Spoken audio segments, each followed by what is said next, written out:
গোলাম দুর্গাপূজা উপলক্ষে আলোচনা উপস্থিত আছেন ঢাকা জেলা বিএনপির সাবেক সভাপতি বাবু ভাই, উপস্থিত সাভার কলেজের সাবেক 2024 সালে যেমন নতুন করে গণতন্ত্র পেলাম, নতুন করে স্বাধীনতা পেলাম, আমার জানা মতে বাংলাদেশের মধ্যে ওই দিন যেদিন শেখ হাসিনা পালিয়ে গেছে, শেখ হাসিনা পালিয়ে যাওয়ার পরে কমপক্ষে 60-70-80 জন লোক এই সাভারে মারা গেছে।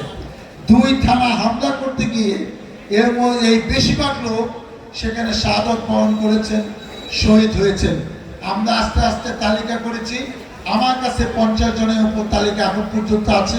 আরও খোঁজ নিয়ে আমরা তালিকা রেডি করছি, কারণ আমাদের কাছে একসময় সরকার জানতে চাবে, কারণ সরকারের পক্ষ থেকেও তাদেরকে কিছু দেওয়ার স্থায়ীভাবে ব্যবস্থা করা হচ্ছে।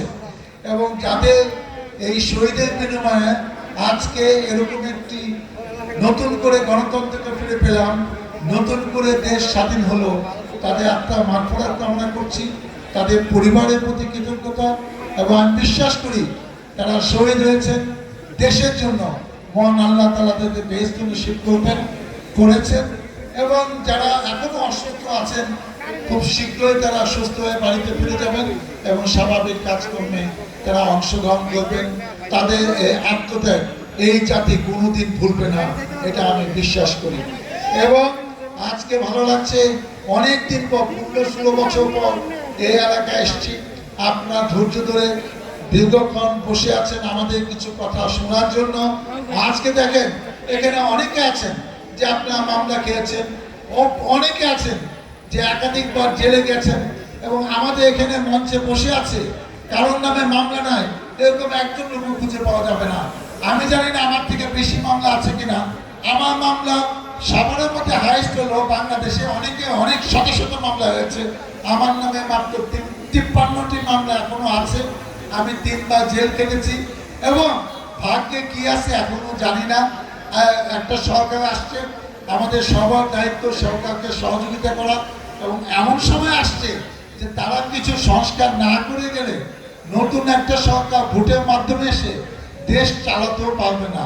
এবং আমরাও চাই কিছু বিচার আচার, যারা জালিম সরকারের কিছু বিচার আচার তারা শাস্তি দিয়ে যান, এটা আমিও একজন নেতা হিসেবে আশা করি। কারণ এটা চলমান, দেখছেন মামলা বন্যা বয়ে গেছে। শেখ হাসিনার নামে কিন্তু অলরেডি 200 বেশি মামলা হয়ে গেছে। আর মামলা দেখছেন কি, মামলা সারা বছর চলবো, ডিসেম্বর পর্যন্ত মামলা তো 1000 হবে, অপেক্ষা করুন। এবং আমি বিশ্বাস করি যে যারা অন্যায় করেছে, জুলুম করেছে, তাদের বিচার এই বাংলা মাটিতে হওয়া দরকার। যাতে তার মেয়ের নাম রাখবে না হাসিনা, বাংলার কোনো মা তার মেয়ের নাম করবো।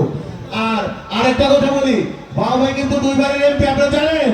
আগামীতে এই এমপি হবে, এখানে বিকল্প কেউ নাই। সেবা করে যে আমি এমপি, অমুক এমপি প্রার্থী, এইসব কিচ্ছু নয়, বাতাস হয়ে যাবে। সবাই এই পাথালিয়াতে সুমান মেম্বার, আমিনুল মেম্বারের নেতৃত্বে, পাথালিয়ার মা মাটি মানুষের নেতা, সাভার আশুলিয়ার নেতা, আপনাদের ভোটে 2 বার নির্বাচিত বাংলাদেশ জাতীয় সংসদের স্তরের নেতৃবৃন্দ, সম্মানিত